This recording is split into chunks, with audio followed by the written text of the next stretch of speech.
All right, so recording is started. So thank you again for coming.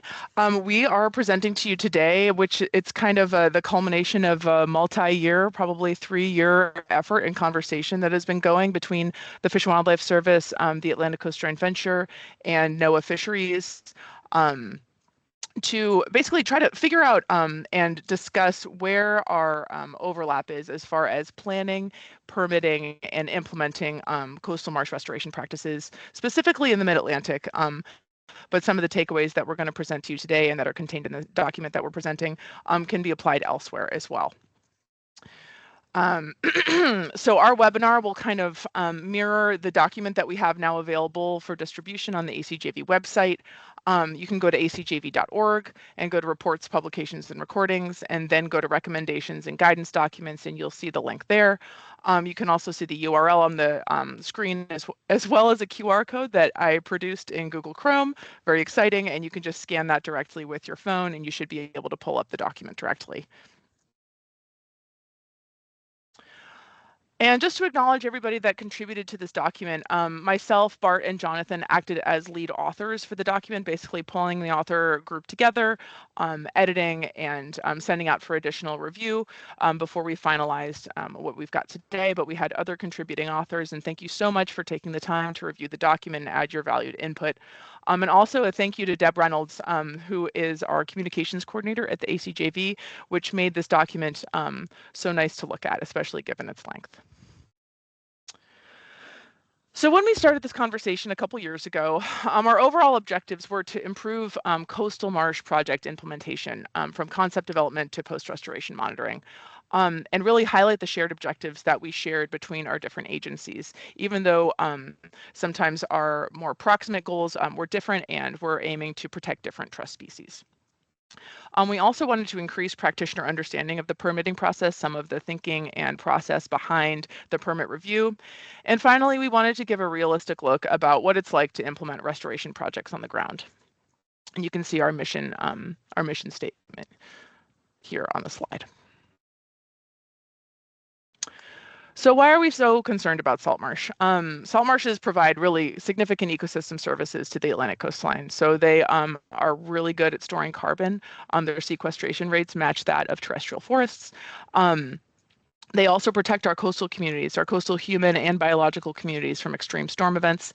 They support a multi-billion-dollar fisheries industry, and they also provide habitat to the most endemic salt marsh vertebrates globally. So because of all of these ecosystem services that they provide, the Fish and Wildlife Service and the Department of the Interior more generally has prioritized the Atlantic Coast marshes and the Atlantic Coast coastline as part of seven different ecosystems highlighted through Keystone initiatives. And at the Atlantic Coast Joint Venture, which is a collaborative effort to conserve birds across large landscapes, we focus exclusively on coastal marsh conservation through our 3 flagship species, all of which use coastal marsh during part or all of their annual cycles. Then where I sit in NOAA Fisheries, we're responsible for protecting and enhancing habitats that support valuable commercial and recreational fisheries and their associated coastal communities. Marsh complexes in our region serve as very productive fish habitat for federally managed fish species like summer flounder, their prey like killifishes and other nekton, as well as recreationally valuable species like striped bass, red drum, spotted sea trout, and other priority species for both NOAA and Fish and Wildlife Service, including those that may be in need of conservation like the American eel or juvenile river herring. Next slide. And we have a mandated responsibility to protect essential fish habitat under the Magnuson-Stevens Fisheries Conservation and Management Act. That act requires that federal agencies consult with us when they fund, permit, undertake, or undertake any action that affects essential fish habitat, and requires us in turn to make recommendations on behalf of our nation's fisheries and the habitats that they use. Essential fish habitat is defined as the waters and substrates necessary for fish spawning, breeding, feeding, and growth to maturity. So basically, if a federally managed fish species touches it at any point in their life cycle, it's essential fish habitat, or EFH. I'll also note that the related ecosystem services that Mo mentioned like the provisioning of prey and the maintenance of water quality is an integral part of an ecosystem-based fisheries management approach that we ascribe to at NOAA Fisheries. And the Magnuson Act really recognizes the importance of these estuarine habitats, including the tidal marsh mosaic, for the various ecosystem services that it provides, such as the provisioning of prey. We also have a number of priority habitats, such as special aquatic sites under the Clean Water Act. And the Fisheries Management Councils further define habitat areas of particular concern, which notably in our region includes submerged aquatic vegetation beds. We have broader responsibilities under the Fish and Wildlife Coordination Act to foster the conservation and improvement of habitats for fish and fisheries. I'm not going to get into that act too much here, but just wanted to note that together through both of these mandates, we work to ensure healthy estuarine and coastal systems that in turn support healthy fisheries. And I'll pass it back to Mo to talk about some of the threats that are facing our salt marshes. Okay, awesome, thanks. Right. So these salt marshes, unfortunately, have endured a lot of human alteration in the past, and they're enduring, more stressors due to sea level rise and the effects of climate change. So the altered tidal flooding that we are seeing, both from the combination of human alterations and sea level rise, is resulting in loss of sediment supply to many of our marshes through tidal restriction and through the kind of like changed tidal inflow and outflow into these marshes. Even small berms can result in standing water and marsh subsidence. So if humans have built a berm in the past, we can see that the water isn't able to exit the marsh as it once did. We also see invasive species colonizing our marshes as freshwater runoff from impervious surfaces goes into the marshes. And we also see coastal squeeze, which is basically when you think about the Atlantic coastline and how truly developed it is by humans. We have roughly a third of our population in the US living between Maine and Virginia along the coastline. And so all of that development really limits the space that marshes have to move inland as sea level rise continues to occur. We call that coastal squeeze, and it really limits marsh migration, generally speaking, for this ecosystem. So it's kind of obvious that we're working on this urgent timeline. So without intervention, marsh composition will continue to degrade. We will continue to lose coastal marshes on the Atlantic coastline for the reasons that I just went through, mainly because marsh has limited space to migrate inland and therefore will go underwater.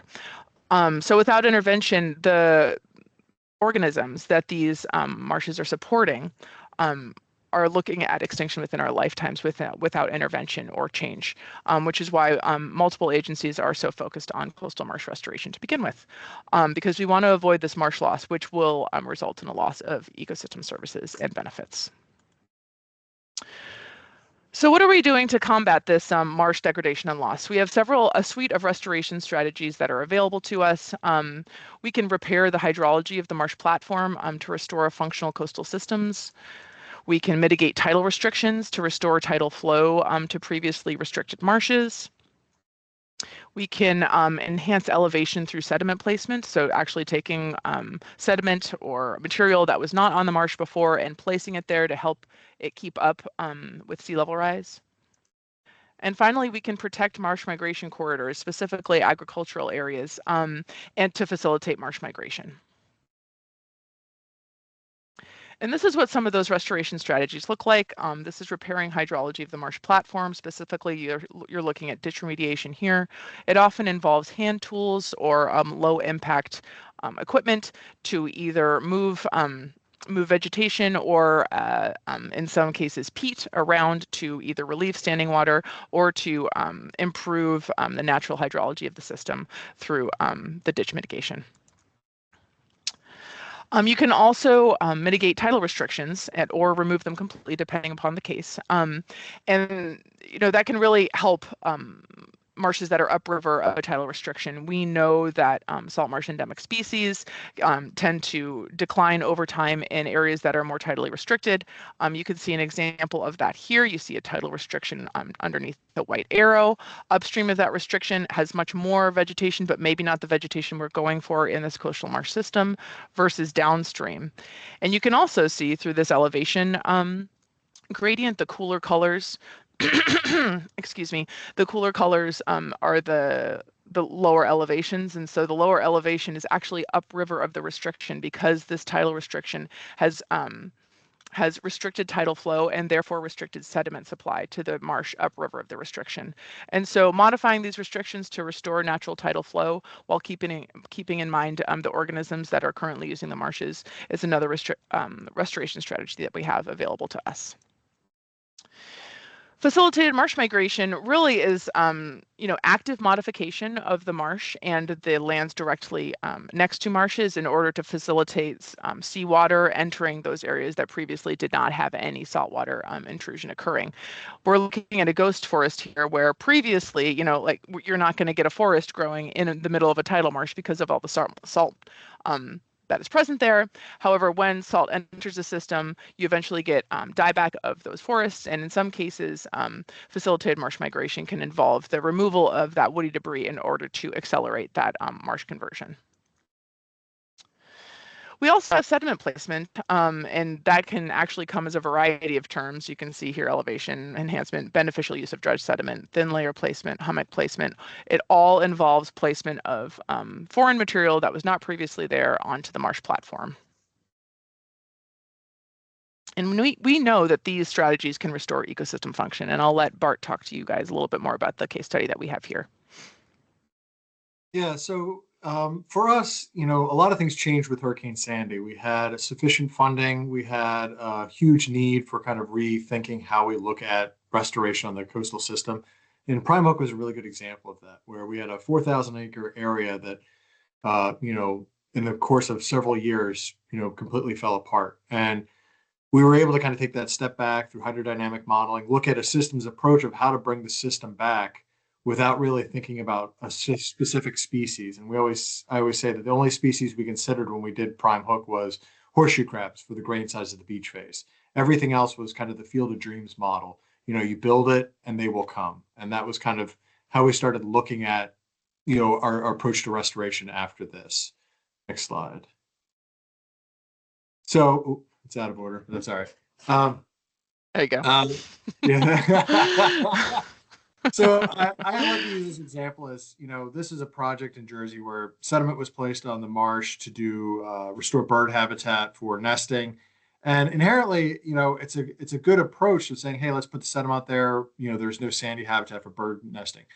But then when you kind of look at that same area from a different perspective, past slide, you can see that there's a huge area of need within the marsh where, if we think about projects from a single species, we make certain decisions. If we think about a broader ecosystem approach, maybe we make different decisions about how we utilize, example like sediment, which is a huge resource, how we use that on the landscape to kind of optimize kind of what we're trying to do for ecosystems.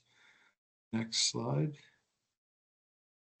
So, we know that practitioners really, we target specific habitats to support the species of interest, and when we do that, usually there are these trade-offs where, we start pitting, birds against fish. That's the adage that we always talk about. And really it was important for us when we started this to kind of start thinking about how do we kind of create the sideboards that everyone can win, where we can be benefiting fish, benefiting, the birds, benefiting the ecosystem in general. And those trade-offs are balanced. And overall, that's what we weren't doing a good job of balancing it before this. So that's why kind of really looking at, a functioning coastal system really allows us to optimize that, where, everyone can benefit. And sometimes maybe the scale's pushed a little bit more one way or the other, depending on certain species, especially in specific areas. Next slide. So when we start thinking about this, that, we really want to start aligning our interests. And, our coastal systems are a mosaic of habitat types. And a lot of times we forget about that. When we think about our vegetated ecosystem, we forget about SAV. A lot of times when we start thinking about designing projects, it would be easy enough, let's say if you're dredging, to dredge a certain area in a certain configuration to enhance SAV habitat.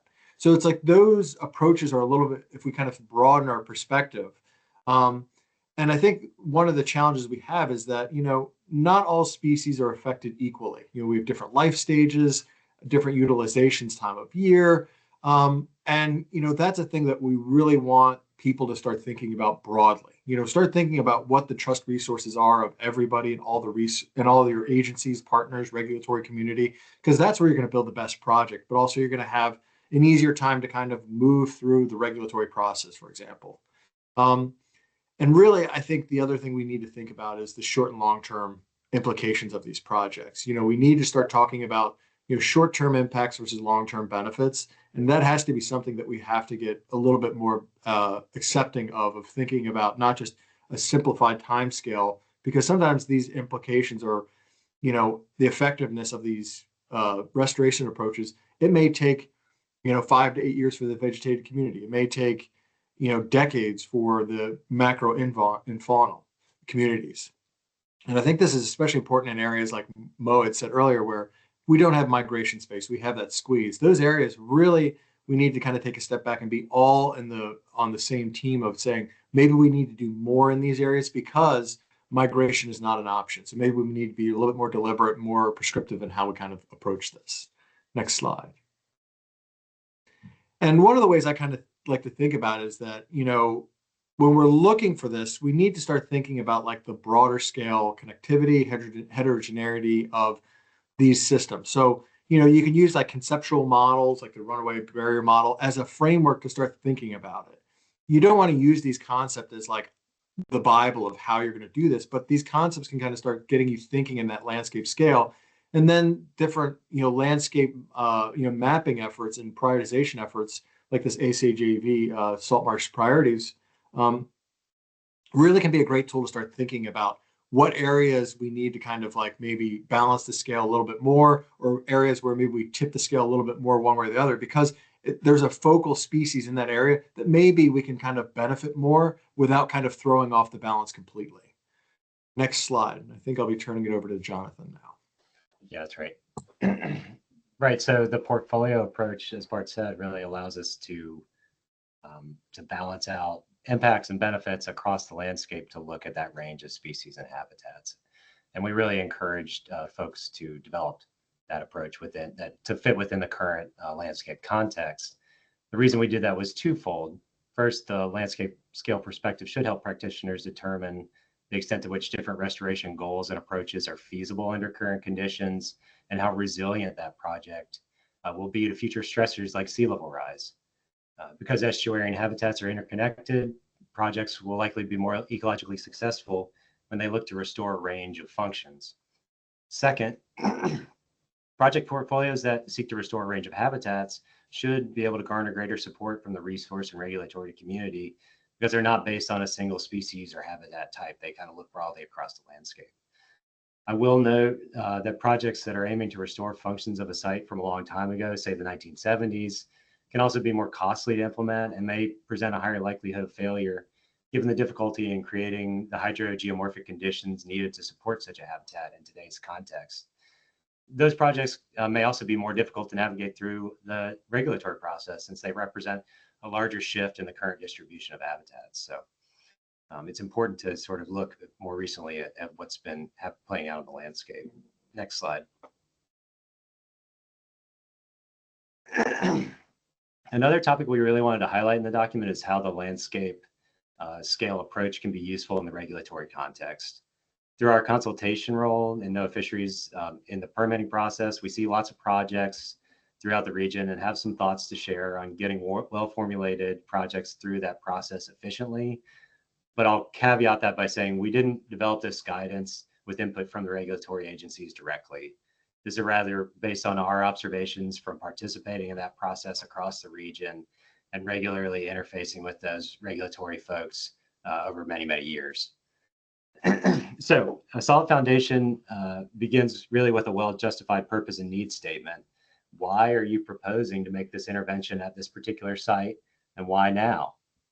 That is really established by demonstrating a clear understanding of the site, its current functions, and the source or sources of impairment that are present there. Next, the next piece is to fully describe the existing conditions across a range of resources and habitats. If you're really making the case that the site is impaired to the point that it has little or no ecological value, it's really helpful for us to make that case based on observations of a range of resources at the site. With that information, along with things like spatial modeling tools and relevant literature, you can more easily make the case for intervention to address those underlying causes of degradation, because that intervention is going to entail some, near-term disturbance. Next, for large and complicated or novel projects, which most restoration projects are, you'll likely be required to complete some kind of alternatives analysis, which is typical under the National Environmental Policy Act. This includes a no action alternative, essentially what would happen to the site if nothing were to happen to it, or no intervention was to occur. And this framework really helps the regulatory community understand why this is the correct course of action for our tidal wetlands. Next, one way to help make the case that this is the least impactful alternative is to demonstrate the awareness and the protection of sensitive habitats that can often be found on site or nearby. This includes biogenic habitats like oyster beds, dense aggregations of mussels and shellfish, submerged aquatic vegetation, and other priority habitats for other resource agencies as well. And those folks can really help you identify, where those places may be, and also we'll note that these places hold special ecological, recreational, and economic importance. So the designs should avoid impacting them either directly or during project implementation through things like construction access plans, pipeline plans, and turbidity controls where appropriate. Finally, and I can't stress this enough, it's really critical to engage with the resource and regulatory agencies early in the planning process. That way they can alert you to the information that they may need to complete the process, or ways in which the project can be changed a bit to better protect or enhance certain habitat elements. Early coordination should be accompanied by check-ins at somewhat regular intervals. You can meet at pre-application stage and then 30, 60, 90% design phases. And this should help practitioners avoid any unforeseen surprises in the process. Next slide. So following on this concept of purpose and need, we wanted to encourage projects that are based on the needs of the marsh. This really starts by defining those sources of impairment, which then makes the case for the proposed intervention. Since marshes typically experience multiple stressors, that portfolio approach, as we stressed earlier, can help to ensure that each stressor is addressed to improve the overall functioning of that marsh mosaic, that mosaic of habitats. Next slide. So we highlighted a couple of different sources of stress, and on the salt marsh, and as many of us know, the vulnerability of salt marshes is really driven by several different processes that manifest themselves on the marsh platform in different ways. Add to that a history of human modification, and you get a pretty complex interaction of different stressors operating on most sites. We noted some of these common stressors in the document, like I said, and talked about some of the ways that intervention could occur. The first being edge erosion on the left, which results in the marsh loss of marsh platform, typically stemming from wind-driven wave energy. Of course, erosion is a natural process, and the liberation of sediments from the marsh edge is typically redeposited landward of that edge, which helps the marsh behind it build elevation. So it's not always necessarily a problem that requires active management, but measures to address edge erosion is really a whole topic in and of itself. But the important thing we wanted to convey is that it should be considered as a potential site stressor and evaluated to determine whether intervention on that front is necessary for the long-term success of the site or the portfolio of sites you're looking at. Next, invasive species are a common issue, particularly Phragmites australis. The picture on the left has that complication as well. And successful control can be challenging, and therefore it's often integrated as a component of the monitoring and adaptive management plan. And I'll talk a bit about that plan in a bit. Next, Mo talked about hydrological modifications, including things like road crossings, dikes, undersized culverts, tide gates, and mosquito ditches, which you can see an example of a ditch in the center photo there. So again, we noted the importance of evaluating the history of the site to look for these modifications, which in turn will help to define what interventions are necessary. And this is really where site awareness and early coordination with resource and regulatory agency folks, land managers, can help identify those issues and concerns, and help you figure out if that's something, there are things there that need to be addressed as well. And then finally, one of the more prominent sources of degradation in our region, especially in settings with very, very narrow tidal ranges, is elevation vulnerability associated with sea level rise and land subsidence. One of the symptoms of that vulnerability in tidal marshes is that areas of open water ponding increase over time. And our colleagues at the USGS have quantified this as the unvegetated to vegetated ratio.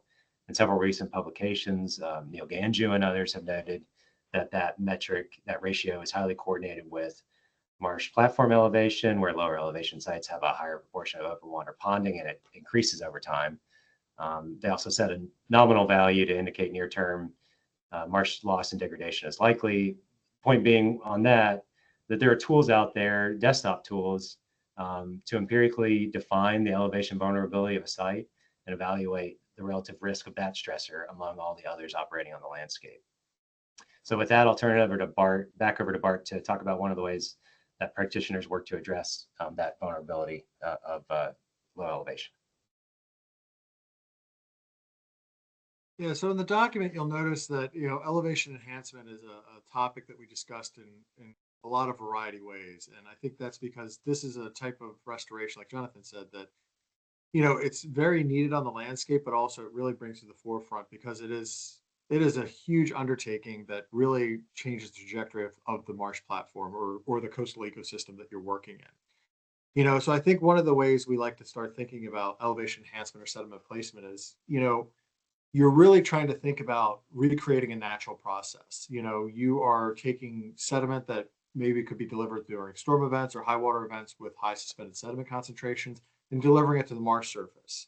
Now, within that, we like to think of it not, TLP or thin layer placement, because a lot of times you're doing a variety of thicknesses, and we really don't want to start thinking about like quantifying, is it thin layer, is it thick layer? You're adding sediment, but one of the things that with this is that when you're adding sediment to the marsh system, because it is a huge shock to the system, you're changing trajectory. You have short-term impacts for the long-term benefit.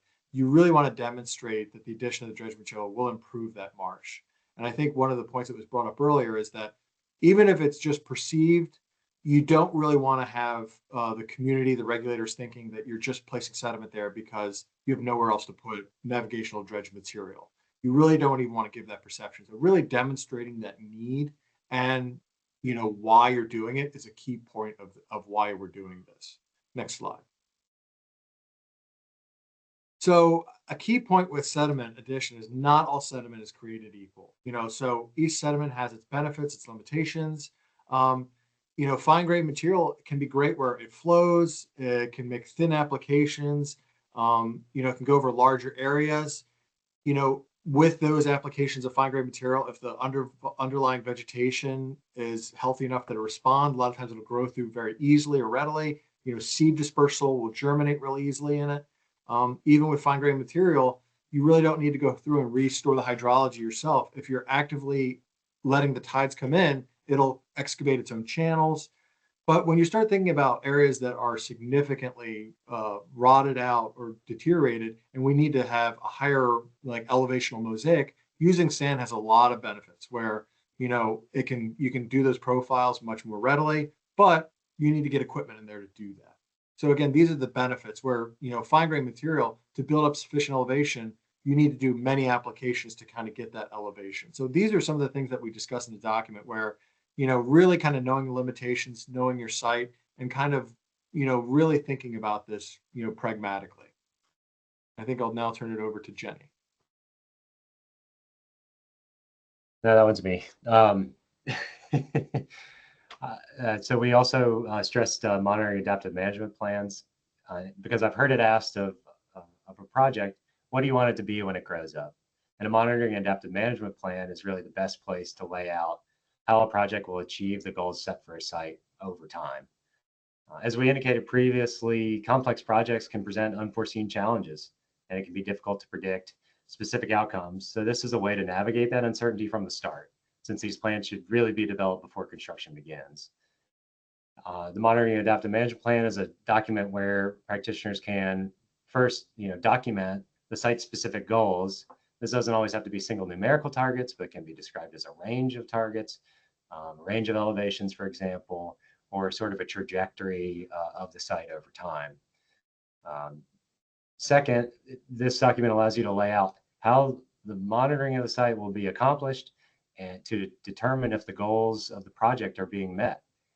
And third, that document also allows you to then lay out how you intend to steward the site over time to meet those goals by setting thresholds for intervention that are based on that monitoring data, and then describe what that intervention will and could entail. Finally, it's important to note that monitoring and adaptive management plans should provide some assurance to the regulatory agencies that there will be some active management of the site if needed. This is really familiar to folks that are working in the mitigation banking realm. In that capacity, it's a very important piece of a permit application package, and it's critical that the goals, monitoring, and adaptive management actions are all really integrated into that same framework. And we wanted to note that we included some examples that we found to be comprehensive in the appendix of this document for everyone's reference. So with that, I'll turn it over to Dr. Jenny Davis to talk a bit more in detail about the different phases and types of monitoring typically associated with restoration projects. Thanks, Jonathan. Yeah, I just want to kind of follow up on some of those points Jonathan was making by kind of emphasizing the idea that I think we all agree that monitoring is a really important component of a project, but it's often the one that doesn't get a lot of attention because it comes at the end. And we emphasize in the document the importance of data collection really across all project phases. And well, it's really hard to be prescriptive in giving advice about developing a monitoring plan. We tried to outline some guidance that's broadly applicable. And so for the purposes of this, we kind of divided the monitoring into two different categories. So there's implementation monitoring, which is largely defined as data collected to understand, does the project reflect what was intended in the design plan? And does it continue to do this over time as the site matures? So this is generally targeting the physical structure of the site. It's rare that what is built is identical to what is designed. A lot of times it's pretty close, as in this example here. But if you were to go back 10 years later and use that design plan as your baseline, you're going to be, in often cases, a good bit off. And so getting an understanding of that physical structure of that site and the early changes in it is really critical for establishing those baseline conditions for future comparison. And we can't emphasize enough the importance of documenting this information when you have it so that we can go back to it. Who, what, when, where, and how, exactly. Next slide, please. So the other piece, the other kind of broad category that I think we, as a restoration community, probably do the worst job of is that effectiveness monitoring. And so this is getting at those intended benefits when this project was conceptualized, thought of. There's probably in the proposal some mention of ecosystem services that are going to be provided by this project. It might be habitat for a certain bird or fishery species. It might be wave energy attenuation. It might be carbon accumulation. It's probably going to be a combination of these. And it's rarely done, but it's really important to design your monitoring plan so that you can capture whether those benefits are being realized or not. Next slide, please. Okay, so this is all, potentially a whole lot of data collection. And I think one of the things that, that kind of gets people concerned right away is how much time is this going to take and how much is it going to cost? And the important thing that we wanted to stress is that there is generally a monitoring plan that can be scaled to your budgets, your objectives, your technical expertise. It's wonderful if you can have the Cadillac of plans, but if you can't, there can still be a lot of really valuable data collected. And so this example here in the table is built off of the EPA's tiered monitoring guidance. There's a number of other monitoring guidance documents that are referenced in the document that we're talking about today, just to give you a sense of, the multiple ways that you can collect that same information.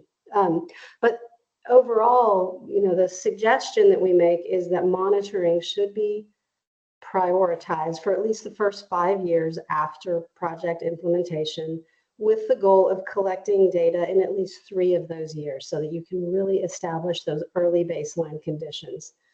We note the caveat that you're not going to be able to capture potentially all of the benefits that you're hoping to provide by that project in 5 years. Some things will take longer to mature, but this is why you really need to establish that baseline well. Somebody can come back in 10 years or even 20 years and really evaluate the outcomes of that project and the long-term performance if we've done a good job up front. Next slide, please. And so, just kind of the high level take home, as Jonathan mentioned, it's very important to collect data before the project because that helps you to establish the need, and that's going to be really important for the permit application. Data after the project should really be tied to those project goals. And again, more data is often better, but even qualitative data is better than no data on these projects. And so as an example of that, if you'll forward, Mo, here's a photo station. Really, really valuable information that is easily interpretable. Minimum effort required, but super valuable information to have if you can't do something else. And I think we've got another example of this in here as well.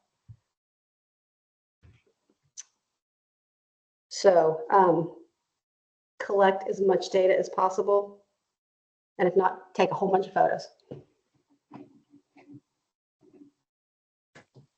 So, when we talk about monitoring, that really is the great segue into adaptive management planning. When we think about putting in, regulation permits for projects, and you think about putting in your proposals for projects, one of the things that's always talked about is adaptive management planning. When we develop our adaptive management plans, we really need to start thinking about, what are the realistic thresholds and trigger points that we're using for these corrective actions. And sometimes we tend to use these qualitative trigger points. Sometimes they can be quantitative, but really kind of having a deliberative thought of like what those points are. And some of them, can also be, don't worry about having gray areas. And if you reach those trigger points, adaptive management planning also really should be done throughout the project. You're doing adaptive management during construction, post-construction, long-term maintenance, because you're going to have things that occur during your project and you really want to be able to react to them. Especially because of different site conditions, variations in quantity during construction, but then, post-construction, you really want to maintain your flexibility in how you what trajectory your project's taking. Because sometimes you may think it's going one direction or want to go one direction, but it's evolving in a different direction. And you have to be able to adapt to that because that's going to make a more resilient project overall. Next slide. And I think one of this can be seen as we tend to have a narrow vision of we have this design and I'm going to create my design as I want it. And when you always look at the as-built, and this example is perfect for this, you have the intended, the as-built, the intent is there, but the distribution is way different. And I think this is a key thing that we do see in restoration projects is people get narrowly focused on, I have to make this. And I think you need to have that flexibility because that is going to build a better project for you. Next slide. An aspect that was brought up quite a bit from Jenny and Jonathan was, monitoring and how we do this and how we implement it. But one of the kind of shortfalls we have is how do we fund it? How right now with our grant structures, you have 2-3-year grants, even a 5-year grant for bigger projects. There's no funding or built into these proposals for the monitoring, or we don't have enough time to do that monitoring. So how do we kind of combat this where, you have these funding sources that are saying thou shall monitor your project, for your post-construction monitoring. But if you're going to be implementing in year 5 of your grant, then what are you going to be using to monitor? So I think this is a thing that we really need to have that deliberative conversation with our permitters, with the regulatory community, with the grant community to find out how do we do this more effectively. And some of that might be having that realistic conversation with a funding source saying, hey, look, you want to implement my project? Great. But you're going to have to give me a second grant in year 5 and 6 and 7 to make sure I can monitor my project effectively. And now I'll turn it over to Jonathan. Yeah. In addition to the value of monitoring to inform adaptive management, it's important to document and publish project outcomes, since some of these techniques are new to our region or maybe novel in a particular setting. And by reporting those outcomes across a range of variables, we can collectively develop a greater understanding of where certain techniques are most appropriate and where you may have run into issues. Integral to this reporting is reporting outcomes that were not expected, including failures, to ensure that we build a knowledge base of effective approaches that maintain and we maintain that information over time. Bringing this body of knowledge forward, either through reports, as the one you can see on the right, which looked at several responses across different sites, or bringing that body of knowledge to a group like the different forums, like the New Jersey Coastal Resiliency Collaborative. When we share that information, it should help to foster the development of effective projects and also form a broader consensus among all the stakeholders, regulatory, resource practitioners that are working in the marsh restoration space, that these interventions are right for particular sites and in particular cases. And I'll pass it over to Mo to wrap it up. Okay, so what do we want to walk away with today? First and foremost, an ecosystem approach to marsh restoration is really necessary in order to kind of rehabilitate these systems at an ecosystem scale, right? We cannot focus down to the sub-community in order to make a functional marsh ecosystem. We need to think bigger if we want bigger results. Successful projects aim to preserve and enhance connectivity and heterogeneity, getting back to that ecosystem level, goal setting, that kind of thing. These projects that are prioritizing heterogeneity and a variety of different responses based on the context will be successful. Planning should include informed consideration of short and long-term effects. So demonstrating knowledge of context is paramount here. I think I just kind of covered that in the last bullet. And finally, projects really should be monitored before, during, and after restoration occurs, but the monitoring can and should match the resources available for the project. So with that, we'd like to thank you all for coming and making time in your day to hear us out. And I think we have about 13 minutes left if anyone would like to have a back and forth question answer period on any of the contents of our document. So thank you again. I'll stop recording and we can do question and answer time. There are a couple of things in the chat, just really comments, and I apologize for my dog. Bad timing.